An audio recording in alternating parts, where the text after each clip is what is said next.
اور اللہ کی حمد و ثنا کریں اور اس کا ذکر کریں۔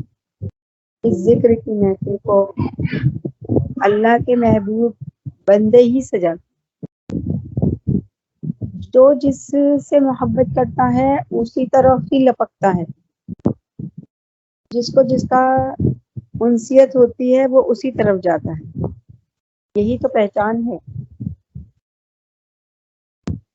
جو لوگ اللہ سے ڈرتے ہیں، اللہ سے محبت کرتے ہیں، نبی پاک سے محبت کرتے ہیں، وہی ان محفلوں کو سجاتے ہیں اور ان میں شرکت کرنے کی کوشش کرتے ہیں، ہے نا؟ کیونکہ اللہ کے محبوب، اللہ کے خاص جو بندے ہیں، جو مخلوق ہے، وہ فرشتے ہیں، وہ اللہ سے اس قدر خوف کھاتے ہیں اور وہ اللہ سے اتنا اللہ سے محبت کرتے ہیں کہ جہاں پر بھی ذکر کی محفل ہوتی ہے، جہاں ذکر اللہ کا ہوتا ہے، اس کے رسول کا ہوتا ہے، تو وہ ڈھونڈتے پھرتے ہیں، اور جب ڈھونڈتے ہیں تو پھر ایک دوسرے کو وہ لوگ بتاتے ہیں کہ آؤ آؤ یہاں، یہ ہے وہ جگہ جہاں پر ذکر اللہ کا ہو رہا ہے۔ اور پھر اللہ تعالیٰ سے جا کر کہتے ہیں کہ اللہ تعالیٰ ہم وہاں جا رہے ہیں جہاں تیری حمد و ثنا ہو رہی ہے، جہاں تیری بڑائی بیان کی جا رہی ہے، جہاں تیرے ہم سب کے حبیب محمد مصطفیٰ صلی اللہ علیہ وسلم کی تعریف بیان ہو رہی ہے، اور آپ کی بتائی ہوئی باتوں کو لوگ ایک دوسرے تک پہنچانے کی کوشش کر رہے ہیں، تو اللہ تعالیٰ خوش ہوتا ہے اور پھر لکھوا دیتا ہے اس کتاب کے اندر جو لوح محفوظ کے اندر محفوظ ہے۔ بہت بڑی بات ہے، بہت اونچی بات ہے کہ ہم کو توفیق مل جائے اور ہم اپنی زندگی کے ان 24 گھنٹوں میں سے کچھ وقت اللہ کے ذکر کے لیے اجتماعی طور پہ لگائیں۔ دیکھو اکیلے عبادت سب کرتے ہیں، کوئی بھی الحمدللہ مسلمان ایسا نہیں ہے جو دن اور رات میں اللہ کو یاد نہ کرتا ہو، اللہ کی حمد و ثنا نہ کرتا ہو، لیکن اللہ کے حبیب نے خاص طور سے یہ اجتماعی جمع ہو کر ذکر کی محفل سجانے کو بہت اونچی محفل بتایا ہے۔ اس کا ثواب بھی اتنا ہی اونچا ہے، اس کے لیے یہ اجتماعی محفل جو ہے وہ سجائی جاتی ہے۔ اس سے ذکر کے کرنے سے جو ہے دل کے اندر ایمان کی تازگی ہوتی ہے، اور ہے نا اللہ کی قربت، نبی کی قربت ہوتی ہے نا، اور اس سے جو ہے آپس میں محبت پیدا ہوتی ہے، اور محبت اللہ کے لیے ہوتی ہے، اور جب اللہ کے لیے جو محبت ہوتی ہے تو اس کو پھر اللہ تعالیٰ کون سا نام دیتا ہے؟ اس کو نام دیتا ہے دوستی کا۔ جو اللہ کی محبت کرتا ہے وہ ہے دوستی، جیسے کہ اللہ تعالیٰ سے محبت کی حضرت ابراہیم علیہ السلام، تو پھر اللہ تعالیٰ نے ان کو اپنا خلیل مقرر کیا اور دوست بنایا، اور جو اللہ کے لیے دنیا میں ایک دوسرے کا ساتھ چلتے ہیں، ایک دوسرے کے ساتھ لیتے ہیں اور اسلام کو پھیلانے کے لیے ایک دوسرے کا ساتھ دیتے ہیں، وہ آپس میں دوست ہوتے ہیں، ہم نوا ہوتے ہیں، تو اللہ تعالیٰ اس رشتے کو دوستی کا نام دیتا ہے، اور دوستی کا نام ملنا اللہ کی طرف سے بہت بڑا اعزاز ہے اور بہت بڑا انعام ہے۔ آج ہم اسی کے حوالے سے قرآن اور حدیث کی روح سے ہم اس کو جاننے کی کوشش کریں گے انشاءاللہ الرحمن، کہ اللہ رب العالمین قرآن پاک کے اندر ہم دوستی کو کس نام سے پکارتا ہے، ہم دوستوں کو کس نام سے پکارتے ہیں۔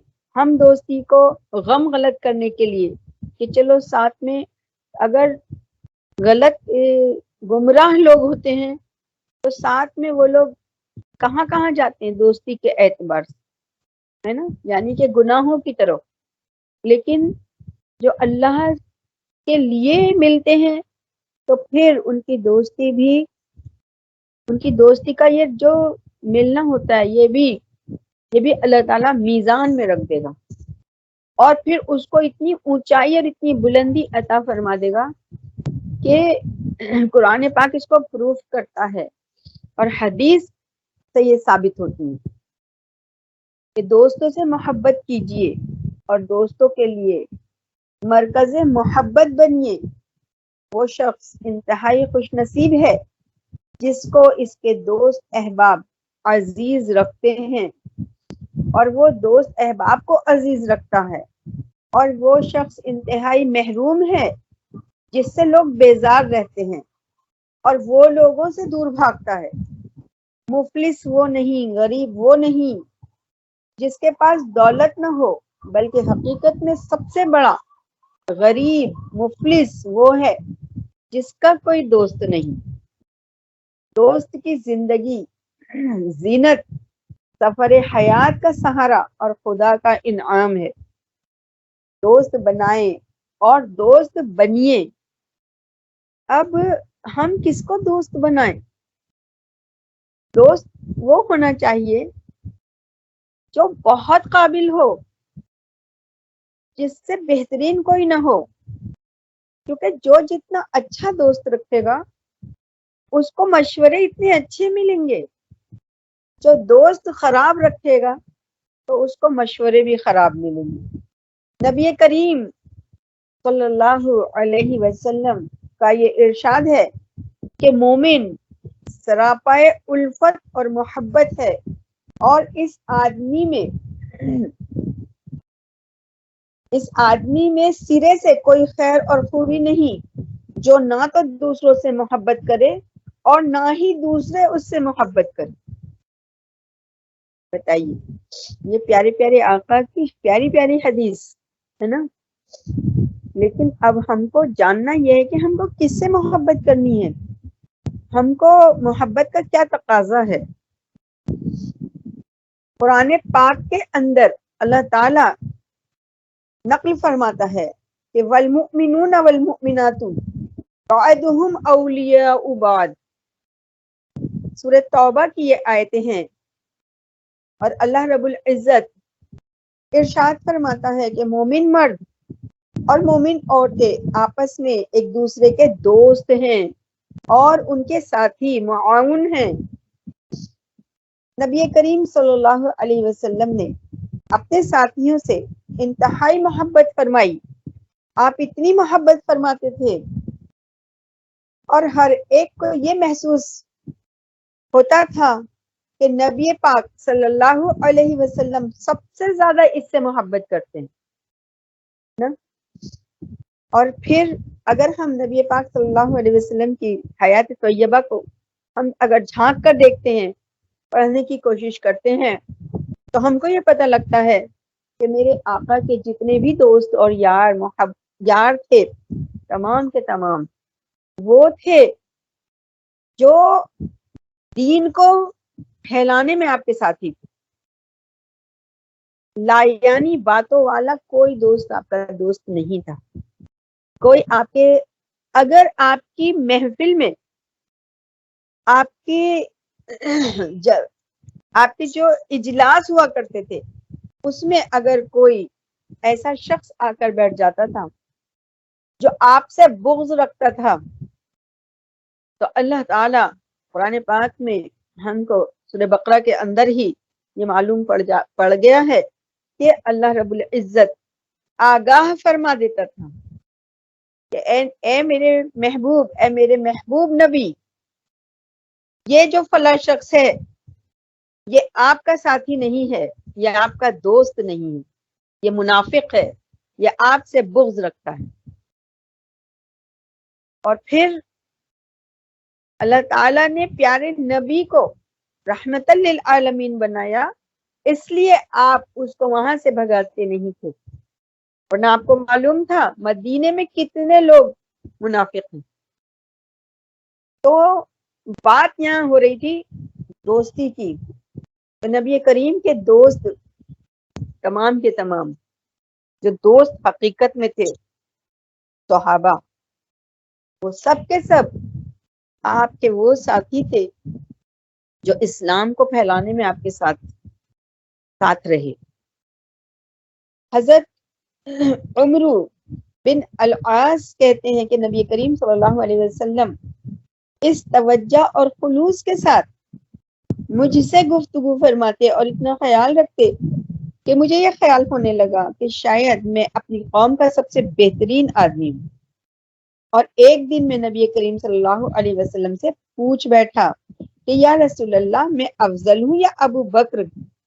نبی کریم صلی اللہ علیہ وسلم نے فرمایا ابو بکر افضل ہیں۔ پھر میں نے پوچھا کہ میں افضل ہوں یا عمر رضی اللہ تعالیٰ عنہ؟ فرمایا عمر۔ میں نے پھر پوچھا کہ یا رسول اللہ، میں افضل ہوں یا عثمان رضی اللہ تعالیٰ عنہ؟ پھر آپ نے ارشاد فرمایا کہ عثمان۔ پھر میں نے نبی کریم صلی اللہ علیہ وسلم سے بڑی وضاحت کے ساتھ حقیقت معلوم کی اور آپ صلی اللہ علیہ وسلم نے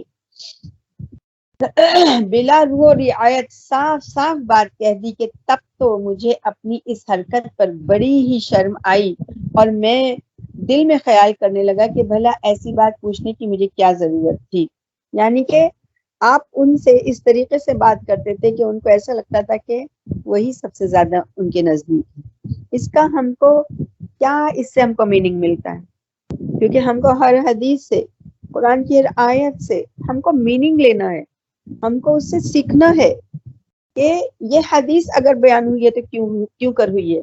یعنی کہ جو ہمارے نزدیک بہت قریبی دوست ہوتے ہیں، لیکن کبھی ایسا ہوتا ہے کہ کچھ اور لوگ بھی ہم سے ملاقات کرتے ہیں تو ہمارا انداز ایسا ہو جاتا ہے کہ ہم پھر سب کو چھوڑ کر جو جس سے ہمارا دل ملا ہوتا ہے ہم اسی سے اچھی طرح بات کرتے ہیں۔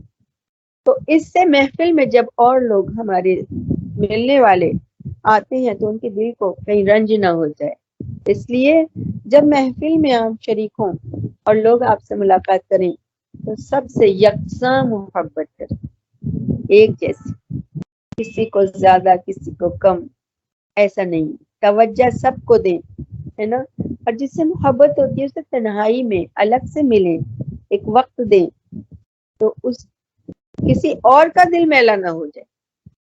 ہم کو بہت ساری باتیں، ہم کو اپنی پوری زندگی کو سنوارنا ہے، دوستوں کے ساتھ مل جل کر میل محبت کی زندگی گزاریے اور مخلصانہ تعلقات قائم کریں اور قائم رکھنے کی کوشش کریں۔ دوستوں سے نفرت، بیزاری اور لیے دیے رہنے کی روش ہم کو چھوڑنی ہے۔ جب آدمی دوستوں سے مل جل کر رہتا ہے اور ہر معاملے میں ان کا شریک رہتا ہے تو اس کے نتیجے میں اس کو طرح طرح کی تکلیفیں پہنچتی ہیں، کبھی اس کے جذبات کو ٹھیس لگتی ہے، کبھی اس کے وقار کو صدمہ پہنچتا ہے، کبھی اس کے آرام میں خلل پڑتا ہے، کبھی اس کی معمولات متاثر ہوتے ہیں، کبھی اس کی خواہش اور رجحان کے خلاف کچھ باتیں سامنے آتی ہیں، کبھی اس کے صبر کی، برداشت کی آزمائش ہوتی ہے، کبھی اس کو مالی نقصان پہنچتا ہے، غرض مختلف قسم کی اذیتیں اور تکلیفیں اس کو پہنچتی ہیں۔ لیکن جب یہ شخص ان اذیتوں کو برداشت کرتا ہے تو اس کے قلب میں اس سے جلا پیدا ہوتی ہے، اپنے اچھے اخلاق نشو نما پاتے ہیں اور وہ تربیت اور تزکیے کی فطری منازل سے گزرتا ہوا روحانی اور اخلاقی ترقی کرتا ہے۔ اس میں تحمل، بردباری، ایثار، شفقت، ہمدردی، غمگساری اور مروت، وفاداری، خیر خواہی اور تعاون اور خلوص، محبت، سخاوت، شجاعت اور ایسے جذبات آتے ہیں کہ وہ انسانی معاشرے کے لیے سراپا خیر اور برکت ہو جاتا ہے نا۔ کیونکہ ہر دل میں اس کے لیے قدر اور عظمت کے جذبات ہوتے ہیں اور ہر انسان اس کے وجود کو اپنے حق میں رحمت کا سایہ سمجھتا ہے۔ نبی کریم صلی اللہ علیہ وسلم نے ارشاد فرمایا کہ جو مسلمان لوگوں کے ساتھ مل جل کے رہتا ہے اور ان کی طرف سے پہنچنے والی تکلیفوں کو برداشت کرتا ہے وہ کہیں بہتر ہے اس شخص سے جو لوگوں سے الگ تھلگ رہتا ہے اور ان کی طرف سے پہنچنے والی تکلیفوں پر برداشتہ خاطر ہوتا ہے۔ یہ ترمذی کی وہ ہے حدیث۔ ہم لوگوں کو ایک دوسرے کا خیال ہے نا، اپنا جہاں تک بھی کوشش ہو سکے، اور الحمدللہ کرتے ہیں نا، کیونکہ ہم لوگوں کو اللہ تعالیٰ نے یہ فطری عمل دیا ہے۔ مسلمان کے اندر ایک یہ فطرت ہوتی ہے کہ وہ ہے نا بہت نرم دل ہوتا ہے، ایمان کی حلاوت سے دل جو ہے وہ نرم ہو جاتا ہے۔ یہ اللہ کا بڑا انعام ہے ہم سب کے اوپر کہ اللہ نے ہمارے دلوں کو نرم رکھا ہے، اور نرمی لانا چاہیے ہم کو اور نرم دل بنانا ہے۔ ہے نا, اپنے لوگوں کے لیے, اور ہمیشہ اپنے دل کو دوسروں کے لیے اس طریقے سے رکھنا ہے کہ ہم کام آئیں. اور دعا بھی یہ مانگنی چاہیے کہ یا الہ العالمین ہم کو تمام عالم کے لیے خیر والا بنائے, رحمت والا بنائے, اور ایک دوسرے کا ساتھی بنائے. اس ساتھ, یہ ساتھ اتنا پیارا ساتھ ہے کہ انشاءاللہ اللہ نے معاف کر دے گا ہم کو اس کی برکت سے, اور پھر ہمارے ایمان کی وجہ سے اللہ تعالیٰ اپنی رحمتیں ڈالے گا, فضل ڈالے گا, اور پھر ہم کو جنت الفردوس جیسی اعلیٰ سے اعلیٰ وہ جگہ عطا فرمائے گا جو بیش قیمت ہے نا. کتنی پیاری بات, اللہ کا بڑا احسان ہے. اور ہے نا, ہمارے اندر ہمیں توبہ کی اللہ تعالیٰ توفیق عطا فرمائے کہ ہم بار بار توبہ کریں اللہ تعالیٰ سے. یہاں میں اس والے ٹاپک کو ذرا روک کر ایک بڑی خوبصورت بات بتا رہی ہوں کہ ہے نا, توبہ کے اوپر کہ موسیٰ علیہ السلام کا وہ تھا, دور تھا, اور موسیٰ علیہ السلام جا رہے تھے اللہ تعالیٰ سے ہم کلام ہونے کے لیے. تو راستے میں شیطان نے ملاقات کری اور اپنی اصل شکل میں آیا, اور موسیٰ علیہ السلام سے کہا کہ اے موسیٰ علیہ السلام, میں اپنے آپ کو اس نے کہا کہ وہ ابلیس ہے, اور ہے نا میں بھی چاہتا ہوں کہ مجھے بھی اللہ تعالیٰ توبہ میری قبول کرے اور مجھے معاف کر دے. اللہ تعالیٰ سے ذرا پوچھ کے تو آؤ کہ اللہ تعالیٰ مجھے معاف کر دے گا یا نہیں کرے گا. وہ تو بڑے سے بڑے گناہ معاف کر دیتا ہے جو آسمان سے لے کے زمین تک بھی ہوں گے اور سمندر کے جاگ کے برابر بھی ہوں گے. تو کیا وہ میرے گناہ کو نہیں معاف کر دے گا؟ وہ تو رب العالمین ہے, تو میں بھی تو اس کا وہ ہوں, مخلوق ہوں, پھر وہ مجھے کیوں نہیں معاف کرے گا؟ ذرا آپ پوچھ کرو. موسیٰ علیہ السلام کے دل میں اس کے لیے ہمدردی پیدا ہوئی کہ صحیح کہہ رہا ہے, اللہ تعالیٰ تو معاف کرنے والا ہے, تو کیوں نہ اس کے بارے میں بھی اللہ تعالیٰ سے بات کی جائے. تو موسیٰ علیہ السلام اللہ سے ہم کلام ہونے چلے کوہ طور پر, اور اللہ سے جب ہم کلام ہوئے تو پھر یہ والی بات رکھی کہ اللہ رب العالمین سے کہ یا الہ العالمین, وہ ابلیس نے ایسا ایسا مجھ سے بولا ہے, اور اس کی بات اگر دیکھی جائے تو جائز بھی ہے کہ وہ چاہتا ہے کہ نا آپ اسے معاف کر دیں. اللہ تعالیٰ فرماتا ہے کہ ہاں, میری معافی سب کے لیے ہے. اس نے میرا حکم عدولی کری تھی, وہ میری نافرمانی کری تھی. میں نے آدم کو سجدہ کرنے کے لیے بولا تھا تو اس نے میرا کہنا نہیں مانا. میں اسے آج بھی معاف کر دوں گا. اس سے جا کے کہو آدم دنیا میں نہیں لیکن آدم کی قبر پر جا کر اور کہے اور جا کر آدم کی قبر پر آدم کو سجدہ کر دے, میں آج بھی اسے معاف کر دوں گا. موسیٰ علیہ السلام کو تو یہ کوئی بڑی بات نہیں لگی. اللہ سے معافی ملنے کے لیے اللہ تعالیٰ کا کہنا ماننا یہ تو بہت آسان راستہ تھا. موسیٰ علیہ السلام جب واپس لوٹے, واپس ان کو وہ ملا ابلیس, اور اس نے پوچھا کہ اے موسیٰ علیہ السلام آپ گئے؟ کہ ہاں گیا. کہ تم نے میرے بارے میں بات کری رب کائنات سے؟ کہ ہاں کی نا. یہ بولے کیا جواب ملا؟ موسیٰ علیہ السلام نے کہا تمہارے لیے بہت آسان ہے اللہ سے معافی ملنی. دیکھو آدم علیہ السلام کو سجدہ کرنے کے لیے اللہ رب العالمین نے کہا تھا اور تم نے نافرمانی کی, تم نے نہیں مانا. تو اللہ تعالیٰ فرماتا ہے کہ اب جاؤ اور ان کی قبر پہ جا کے سجدہ کراؤ, اللہ تمہیں معاف کر دے. ابلیس نے فوراً ہی کیا کہا کہ جب وہ زندہ تھے میں نے جب سجدہ نہ کرا, اب میں مرنے کے بعد ان کی قبر کو سجدہ کروں گا. اور وہاں سے بھاگ گیا, وہاں سے بھاگ گیا. بات تھی ماننے کی, ہے نا, توبہ کی. تو اس کو وہ تو تھا ہی لعنتی. جب اللہ تعالیٰ نے کسی کے لیے ڈکلیئر کر دیا کہ یہ لعنتی ہے تو پھر وہ تو مانتا ہی نہیں, ہے نا. لیکن اللہ تعالیٰ کو یہ دکھانا تھا کہ ہے نا رب العالمین کا حکم کا ماننا کتنا ضروری ہے نا. بہت سے لوگوں کے دماغ میں یہ سوال آتا ہے کہ نا اس کو بھی معاف کر دیتے, لیکن توبہ ہی کہاں کری, اس نے کہاں فرما برداری کری, جب اللہ نے دوسرا آپشن دیا اس نے وہ بھی نہیں مانا. تو آج ہم لوگوں کو اللہ تعالیٰ سے بہت توبہ کرنی چاہیے اور خوب اللہ تعالیٰ سے ہم اس کی فرما برداری کریں, اور اس کی فرما برداری میں ہم کو اللہ تعالیٰ کے تمام وہ حکم ماننے ہیں کہ جو اس نے ہم تک پہنچائے, اور ہے نا مانتے ہوئے پھر ہم سے غلطیاں ہوتی رہتی ہیں. ایسا تو ہے ہو ہی نہیں سکتا کہ ہم فرما برداری کرتے ہوئے بھی اللہ تعالیٰ کی ہم ہے نا ہم سے گناہ سرزد نہ ہو جائیں. کوئی بندہ بشر ایسا نہیں ہے. تو اللہ تعالیٰ کو اس سے ہم کو گھبرانا نہیں ہے نا, اس سے ہم کو بالکل گھبرانا نہیں ہے, بلکہ اللہ سے توبہ کرتے رہنا ہے.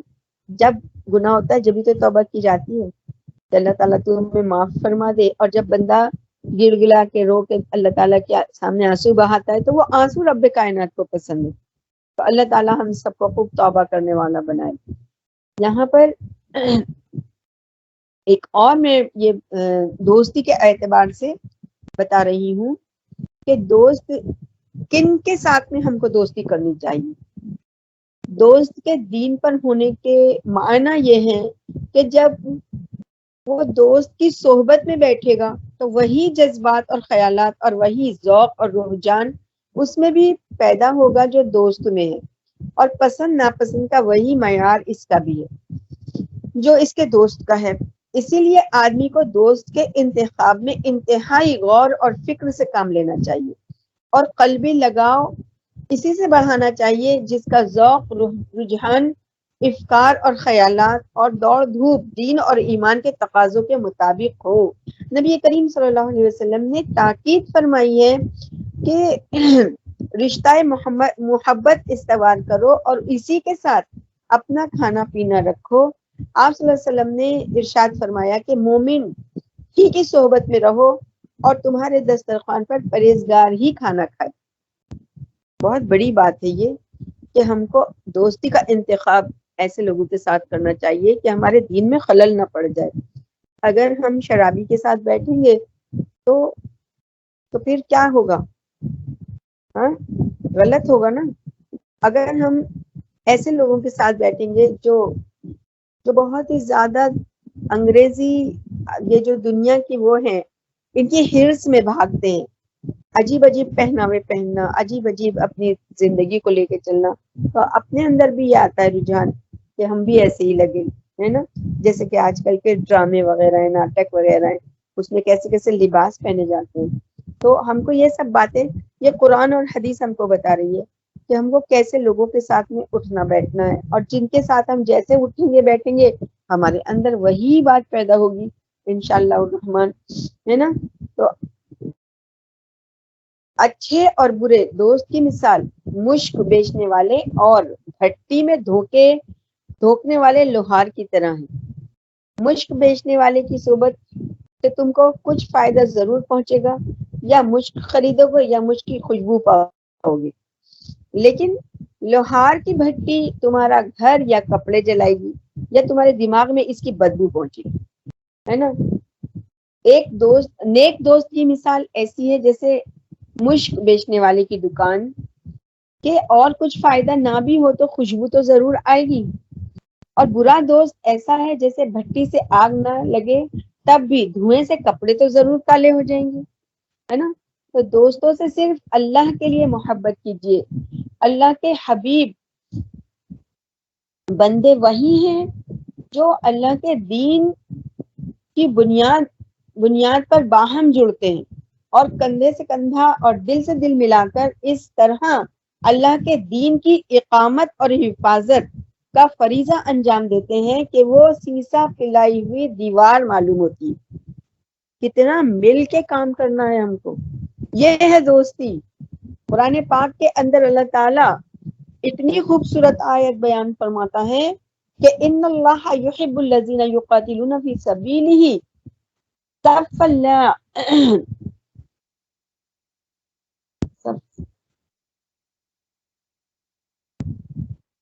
اس کی ترجمہ ہے کہ حقیقت میں اللہ کے محبوب وہ لوگ ہیں جو اللہ کی راہ میں اس طرح پڑے ہیں کہ لڑتے ہیں کہ گویا سیسا پلائی ہوئی دیوار. وہ لوگ آپس میں اتنے ملے ہوئے رہتے ہیں، ہے نا. یعنی پیار اللہ کی محبت میں، یہ ہے محبت، یہ ہے دوستی، یہ ہے دوستی کا تقاضا.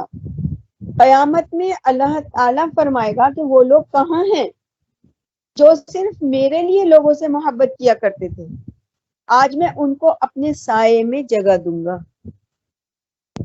ہے نا. اللہ تعالیٰ ہم لوگوں کو ایسے ہی جڑے رہنے کی توفیق عطا فرمائے. آج ہم سب جو یہاں پر، ہم اتنی دور دور ہیں لیکن ہم پھر بھی جڑے ہوئے ہے نا. تو انشاءاللہ آج ہم اللہ کے لیے جڑے ہوئے ہیں، تو کیا ہمیں اللہ تعالیٰ نہیں دے گا جگہ؟ انشاءاللہ ضرور دے گا. یہ یقین رکھنے کا ایک کامل یقین کہ ہم کو اللہ تعالیٰ اپنے سائے میں جگہ دے گا. اور قیامت کے دن ایسے لوگوں کو جو قابل رشک شان و شوکت حاصل ہوگی، اس کا ذکر کرتے ہوئے نبی کریم صلی اللہ علیہ وسلم نے فرمایا کہ اللہ کے بندوں میں کچھ ایسے سعادت مند ہیں جو نبی اور شہید تو نہیں ہیں، لیکن قیامت کے روز اللہ ان کو ایسے مرتبوں پر سرفراز فرمائے گا کہ انبیاء اور شہداء بھی ان کے مرتبوں پر رشک کریں گے. صحابہ نے پوچھا کہ یہ کون خوش نصیب ہوں گے یا رسول اللہ صلی اللہ علیہ وسلم نے ارشاد فرمایا یہ وہ لوگ ہیں کہ جو آپس میں ایک دوسرے سے صرف اللہ کے دین کی بنیاد پر محبت کرتے تھے. آج ہم اگر یہ بات سوچیں کہ آج ہم سب لوگ جو اس میں جڑے ہوئے ہیں، ہم کس لیے جڑے ہوئے ہیں؟ کیا ہم اللہ کی محبت میں نہیں جڑے ہوئے؟ جڑے ہوئے ہیں نا، ہے نا. تو انشاءاللہ اللہ تعالی ہم کو معاف فرما کر اور ہم کو اپنی رحمتوں سے سرفراز فرمائے. آمین یا رب العالمین. نہ یہ تو آپس میں رشتہ دار تھے اور نہ ان کے درمیان کوئی مالی لین دین کا تعلق تھا. خدا کی قسم قیامت کے روز ان کے چہرے نور سے جگمگا رہے ہوں گے، بلکہ یہ سراپا نور ہوں گے. اور جب سارے لوگ خوف سے کانپ رہے ہوں گے تو انہیں کوئی خوف نہ ہوگا، اور جب سارے لوگ غم میں مبتلا ہوں گے اس وقت انہیں قطعاً کوئی غم نہ ہوگا. اور آپ نے قرآن پاک کی یہ آیت تلاوت فرمائی. جب آپ نے یہ جواب دیا پھر یہ تلاوت فرمائی، الا ان اولیاء اللہ لا خوف علیہم ولا هم یحزنون. سنو، اللہ کے چاہنے والوں کے لیے نہ کسی بات کا کوئی خوف ہوگا اور نہ گزری ہوئی زندگی کے بارے میں کسی قسم کا کوئی غم. الحمدللہ. اللہ تعالی ہمیں ایسے لوگوں میں ضرور شامل فرمائے اور انشاءاللہ ہوگا. اللہم ربنا اجعلنا منہم، اللہم ربنا اجعلنا منہم، اللہم ربنا اجعلنا منہم. الحمدللہ. قیامت کے روز کچھ لوگ اپنی قبروں سے آئیں گے اور ان کے چہرے نور سے جگمگا رہے ہوں گے اور وہ موتیوں کے منبروں پر بٹھائے جائیں گے. لوگ ان کی شان پر رشک کریں گے. یہ لوگ نہ نبی ہوں گے نہ شہید. ایک بدو نے سوال کیا، یا رسول اللہ یہ کون لوگ ہوں گے؟ ہمیں ان کی پہچان بتا دیجئے. فرمایا یہ وہ لوگ ہیں جو آپس میں اللہ کی خاطر محبت کرتے تھے. سبحان اللہ. الحمدللہ. ہے نا. نیک لوگوں سے محبت کو آخرت کی نجات اور خدا کی خوشنودی کا ذریعہ سمجھیے اور خدا سے دعا کیجئے کہ اللہ نیک لوگوں کی محبت عطا کر اور نیک لوگوں میں شامل فرما. ہے نا. حضرت عبداللہ بن مسعود فرماتے ہیں کہ ایک شخص نبی کریم صلی اللہ علیہ وسلم کی خدمت میں حاضر ہوا اور کہنے لگا کہ یا رسول اللہ، ایک شخص کسی نیک آدمی سے اس کی نیکی کی بنا پر محبت کرتا ہے مگر وہ خود اس شخص جیسے اچھے اعمال نہیں کرتا. ارشاد فرمایا کوئی مذائقہ نہیں، آدمی قیامت کے روز اسی کی معیت میں ہوگا جس سے وہ محبت کرے گا. یعنی محبت اللہ کے بندوں سے، جو نیک بندے ہیں ان سے محبت کرنا، ان کے ساتھ اٹھنا بیٹھنا بھی فائدے مند ہے نا. الحمدللہ. ایک شب نبی کریم صلی اللہ علیہ وسلم کو اللہ کا دیدار ہوا. اللہ نے نبی پاک صلی اللہ علیہ وسلم سے فرمایا مانگیے، تو نبی پاک نے یہ دعا مانگی، اللہم انی اسألوک فعل الخیرات وترک المنکرات وحب المساکین وان تغفر لی وترحمنی واذا اردت فتنة فی القوم وفتنی غیر مفتونی. خدایا میں تجھ سے نیک کاموں کی توفیق چاہتا ہوں اور برے کاموں سے بچنے کی قوت چاہتا ہوں اور مسکینوں کی محبت چاہتا ہوں، اور یہ کہ تو میری مغفرت فرما دے اور مجھ پر رحم فرما دے، اور جب تو کسی قوم کو عذاب میں مبتلا کرنا چاہے تو مجھے اس حال میں اٹھا لے کہ میں اس سے محفوظ رہوں، اور میں تجھ سے تیری محبت کا سوال کرتا ہوں اور اس شخص کی محبت کا سوال کرتا ہوں جو تجھ سے محبت کرتا ہے، اور اس عمل کی توفیق چاہتا ہوں جو تیرے ثواب کا ذریعہ ہو. اور حضرت معاذ بن جبل رضی اللہ تعالیٰ عنہ بیان کرتے ہیں کہ نبی کریم صلی اللہ علیہ وسلم نے فرمایا کہ اللہ تعالیٰ کا ارشاد ہے کہ مجھ پر واجب ہے کہ میں ان لوگوں سے محبت کروں جو لوگ میری خاطر آپس میں محبت اور دوستی کرتے ہیں اور میرا ذکر کرنے کے لیے ایک جگہ جمع ہو کر بیٹھتے ہیں اور میری محبت کے سبب ایک دوسرے سے ملاقات کرتے ہیں اور میری خوشنودی چاہنے کے لیے ایک دوسرے کے ساتھ نیک سلوک کرتے ہیں. الحمدللہ. کتنی پیاری ہے وہ ہے حدیث جو ہماری یہ اس ملاقات کو جو ہم کرتے ہیں یہ اسی کے بارے میں یہ حدیث ہے. اللہ کا بڑا کروڑوں احسان ہے نا، ہے نہیں؟ کتنا بڑا احسان ہے نا کہ اللہ تعالیٰ نے ہم کو یہ توفیق دے دی، ورنہ اجتماعات نہیں ہو رہے آج کل، کوئی جڑ نہیں رہا ہے، کوئی جا نہیں رہا ہے، کوئی آ نہیں رہا ہے، لیکن جو لوگ اس محفلوں میں لگے ہوئے ہیں، کیا ہم لوگ اس کے مستحق نہیں ہیں کہ اللہ تعالیٰ کے ہم پر رحمت ہے؟ کیا ہم اس بات کو نہیں لیں کہ ہم پر اللہ کی کتنی بڑی رحمت ہے کہ ہم ایسے وقت میں جب کہیں پر بھی جا نہیں سکتے، آ نہیں سکتے، جڑ نہیں سکتے، تو ہم اس کے ذریعے سے جڑے ہوئے ہیں، ہے نا. الحمدللہ. اللہ تعالیٰ ہم سب کو خوب سمجھنے والا بنا دے الہ العالمین. بہت بہت زیادہ ہمارے اندر ہمیں اس سے جڑے رہنے والا بنا دے، ہے نا. آمین.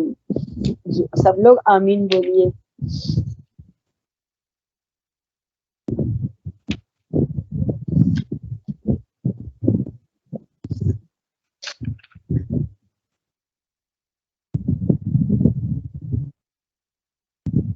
دعا کرنی چاہیے ایک دوسرے کے لیے خوب. جو دوستوں کے لیے دعا کرتا ہے اس کو اللہ تعالیٰ بہت پسند فرماتا ہے. دعا کا خصوصی اہتمام، خود بھی دوستوں کے لیے دعا کریں اور ان سے بھی دعا کی درخواست کریں. دعا دوستوں کے سامنے بھی کریں اور ان کے پیچھے عدم موجودگی میں بھی کریں، ہے نا.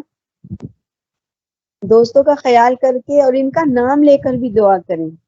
حضرت عمر رضی اللہ تعالیٰ عنہ فرماتے ہیں کہ میں نے نبی کریم صلی اللہ علیہ وسلم سے عمرے کی اجازت چاہی. آپ صلی اللہ علیہ وسلم نے اجازت دیتے ہوئے فرمایا کہ اے میرے بھائی اپنی دعاؤں میں ہمیں نہ بھولنا. حضرت عمر کہتے ہیں کہ مجھے اس بات سے اتنی خوشی ہوئی کہ اگر اس کے بدلے مجھے پوری دنیا بھی ملتی تو اتنی خوشی نہ ہوتی، ہے نا. اب اس بات سے ہم کو ایک بات بہت پیاری سمجھ میں آتی ہے. بولیے کیا کسی کے سمجھ میں آ رہی ہے کوئی بات؟ دعا کرنے کی اس بات سے اگر کسی کے سمجھ میں آ رہی ہے تو مجھے فوراً اپنا یہ مائک کھول کے بتائیں.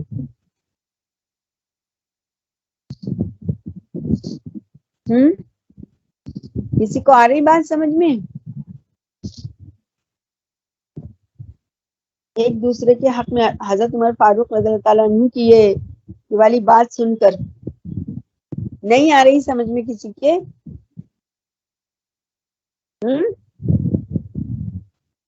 جواب تو دیا کرو بھائی.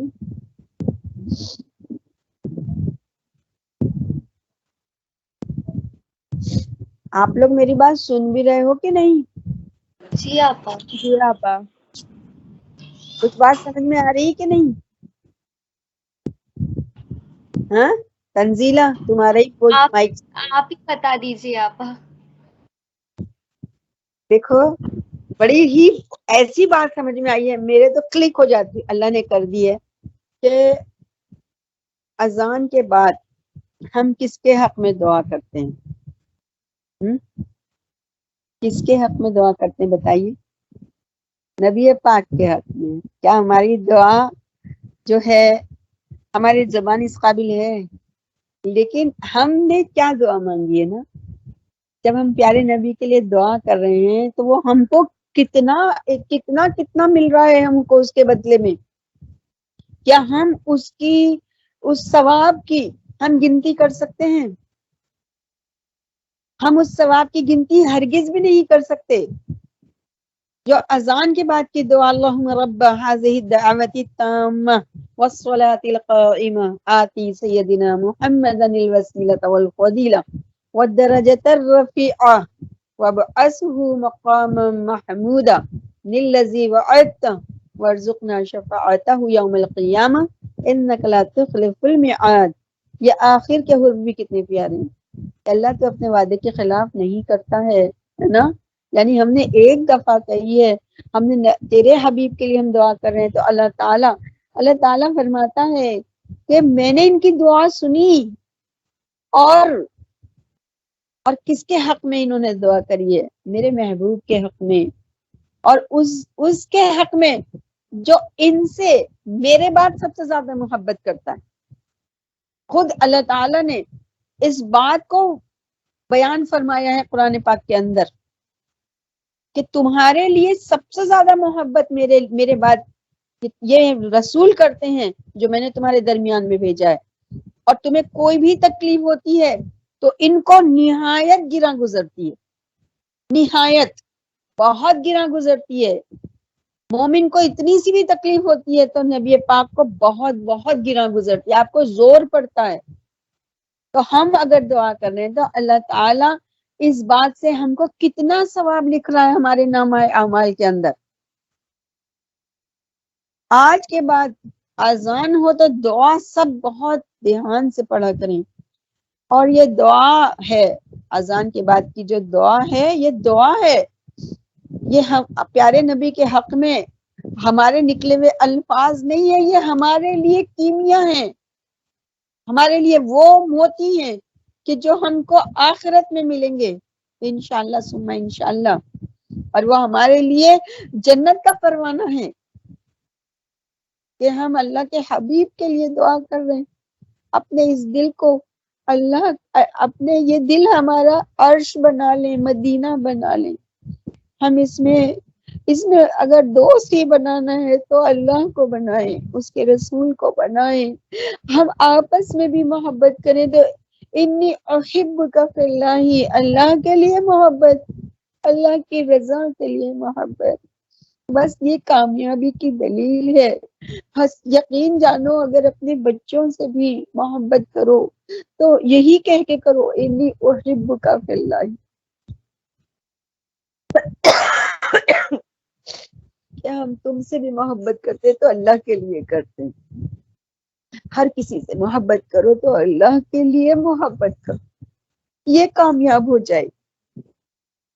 ایک فطرت ہے انسان کی، محبت ڈال دی ہے رب کائنات نے، لیکن اس کو اگر اللہ کے لیے وقف کر دی جائے تو وہ محبت ہو جائے گی کامیاب.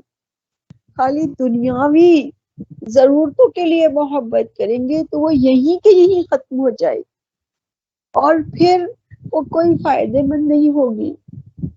ہم کو محبت اپنے رب کے لیے کرنی ہے، ایک دوسرے سے ہم جڑیں گے تو انشاءاللہ اپنے رب کے لیے، ہے نا. اللہ تعالی ہم سب کو آپس میں ایسی محبت کرنے والا بنا دے. آج میں آپ لوگوں سے یہ بات بول رہی ہوں، انی احبک فی اللہ. ویسے میں بولتی رہتی ہوں، میں سب کے لیے جب بھی دعا کرتی ہوں اللہ مجھے توفیق دیتا ہے تو میں یہی دعا کرتی ہوں کہ اللہ میں ان سے محبت کرتی ہوں تیرے لیے، تو راضی ہو جائے۔ ہم سب کو ایک دوسرے سے محبت کرنی، کیونکہ ہم کون ہیں؟ ہم نبی پاک کے امتی ہیں اور الحمدللہ ایمان والے۔ یہ اتنا بڑا ہم کو انعام اللہ نے عطا کیا ہے کہ ہم ایمان والے۔ مومنوں کی پہچان کیا ہے؟ آپس میں ایک دوسرے کا درد ہوتا ہے، دکھ ہوتا ہے، ایک دوسرے کے لیے ہمدردیاں ہوتی ہیں، ایک دوسرے کا خیال ہوتا ہے نا۔ ابھی کتنی ساری حدیثیں ہم نے پڑھی ہیں اسی متعلق۔ سب کا درد جس دلوں میں ہوگا وہی دل رب کائنات کو پسند ہے، اور وہی مخلص لوگ جنت میں جانے والے لوگ ہیں۔ اللہ ہمارے دلوں کو اخلاص عطا فرمائے، محبت عطا فرمائے، اور ہمیں ایک دوسرے کی ایسی محبت عطا فرمائے کہ پھر ہم کو اللہ رب العالمین کیسے لوگوں میں شامل فرما دے کہ اللہ ان اولیاء اللہ لا خوف علیہم ولا هم یحزنون، ہے نا؟ ایسے اللہ کے ہماری اتنی اوقات تو نہیں کہ ہمارے ایسے معاملات بھی نہیں، ہمارے ایسے عمل بھی نہیں، لیکن ہم اللہ کے لیے اگر محبت کریں گے نا تو انشاءاللہ ثم انشاءاللہ اللہ تعالی معاف فرما دے گا، اور ہم کو پھر اپنے دوستوں کے ساتھ ان کے ساتھ کھڑا کر دے۔ دوست تو اس کے دوست ہیں، لیکن اگر ان کے پیچھے بھی ہم کو کھڑا کر دے گا تو بھی ہم کامیاب ہو جائیں گے، ہے نا؟ انشاءاللہ۔